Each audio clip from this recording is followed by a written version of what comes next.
Bonjour! Cette deuxième capsule sur le panorama 14 portera sur l'angle au centre et la longueur d'arc. Pour bien suivre la capsule, tu auras besoin de tes notes de cours panorama 14 puisque nous allons compléter les pages 9 et 10. Tout d'abord, définissons au bas de la page 9 qu'est-ce qu'une longueur d'arc. Alors, une longueur d'arc est une partie de la circonférence qui est délimitée par un angle au centre. Qu'est-ce qu'un angle au centre? Un angle au centre est un angle dont le sommet est le centre du cercle. Je pourrais donc tracer l'angle AOB, qui serait un angle au centre, étant donné que son sommet est haut. À partir de l'angle au centre AOB, nous pourrions vouloir déterminer la longueur de l'arc AB, qui correspond à une partie de la circonférence. Pour déterminer la longueur d'un arc, nous avons besoin des proportions. Je vous rappelle qu'une proportion est une égalité entre deux rapports ou deux taux. Alors, nous allons tenter de nous créer deux rapports équivalents. Nous savons que l'arc AB a été créé par l'angle AOB. Alors, nous allons partir des angles afin de nous créer notre proportion. Nous savons que l'angle au centre correspond à une partie du cercle. Alors, sur l'angle de 360 degrés qui représente le cercle en entier.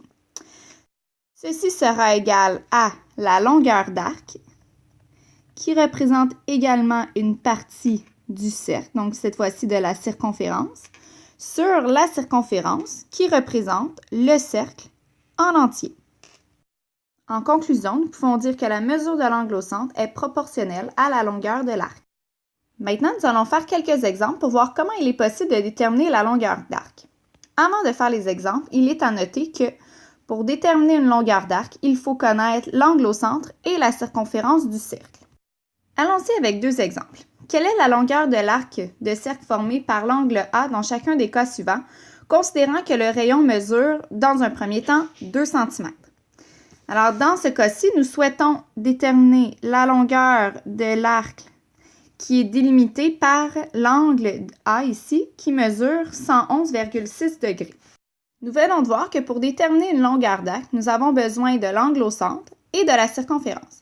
Dans ce cas-ci, nous avons l'angle au centre, mais par contre, nous n'avons pas la circonférence. Alors, ce sera la première chose à trouver. 1. Déterminer la circonférence du cercle. Étant donné que nous avons le rayon, nous allons utiliser la formule 2 fois pi fois le rayon. Nous savons que le rayon mesure 2 cm. Nous avons donc 2 fois pi fois 2, ce qui nous donne 4 pi cm. Maintenant que nous connaissons la circonférence, nous sommes maintenant prêts à déterminer la longueur d'arc. Nous savons que la formule pour trouver la longueur d'arc est angle au centre sur 360 degrés égale longueur d'arc sur circonférence. Il ne nous reste plus qu'à remplacer dans cette formule les valeurs connues.